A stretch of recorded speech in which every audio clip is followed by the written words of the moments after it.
AAME ফাউন্ডেশনের উদ্যোগে জম্পুইজলা মহকুমা শাসককে বিদায়ী সংবর্ধনা। শিক্ষা ও সামাজিকভাবে অগ্রগতি এবং সচেতন বৃদ্ধির লক্ষ্যে গঠিত হয় Altaf Ali memorial education foundation. বুধবার 11 ঘটিকায় আলতাফ আলী মেমোরিয়াল এডুকেশন ফাউন্ডেশনের উদ্যোগে জম্পুইজলা মহকুমা শাসক সুমিত কুমার পাণ্ডেকে মহকুমা শাসকের অফিস কক্ষে বিদায়ী সংবর্ধনা প্রদান করা হয়। সুমিত পাণ্ডে 2023 সালের নভেম্বর মাসে জম্পুইজলা মহকুমার SDM হিসেবে যোগদান করেন। এই যাবৎ অত্যন্ত দক্ষতা এবং সততার সাথে মহকুমা জুড়ে সরকারি কর্মসূচি বাস্তবায়নের পাশাপাশি সাধারণ মানুষের হয়ে অনেক কাজ করেছেন, যাহা মহকুমার জন্য এক নতুন দৃষ্টান্ত বলে মনে করেন মহকুমার সচেতন মহল। বর্তমানে তিনি খোয়াই জেলার অতিরিক্ত জেলাশাসক হিসেবে যোগ দেবেন বলে জানা গেছে।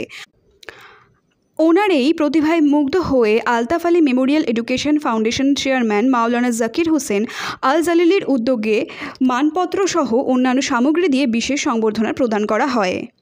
অন্যান্যদের মধ্যে ছিলেন জম্পুইজলা প্রেস ক্লাবের সভাপতি তথা ফাউন্ডেশনের ডিরেক্টর মাওলানা আমির হোসেন, আরাব আলী, জম্পুইজলা প্রেস ক্লাবের সম্পাদক শিবচরণ দেববর্মা, প্রেস ক্লাবের মুখ্য উপদেষ্টা লক্ষণ দেববর্মা সহ অনেকেই।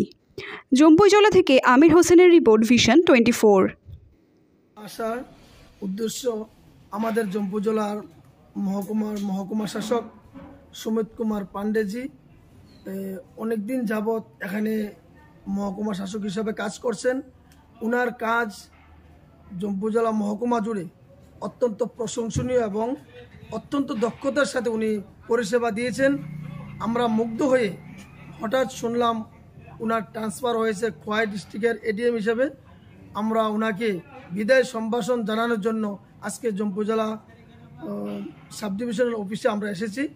মূলত আমরা আলতাফ আলী মেমোরিয়াল এডুকেশন ফাউন্ডেশনের তরফ থেকে ওনাকে আমরা একটি সার্টিফিকেটও এবং অন্যান্য সামগ্রী ওনার হাতে সংবর্ধনা হিসেবে তুলে দিই। বিদায় সম্বর্ধনা হিসেবে উপস্থিত ছিলাম আমি Mohammad Zakir Hossain, chairman Altaf Ali memorial education foundation, Maulana Amir Hossain, Janab Arab Ali সহ অন্যান্য কর্মকর্তাবৃন্দ।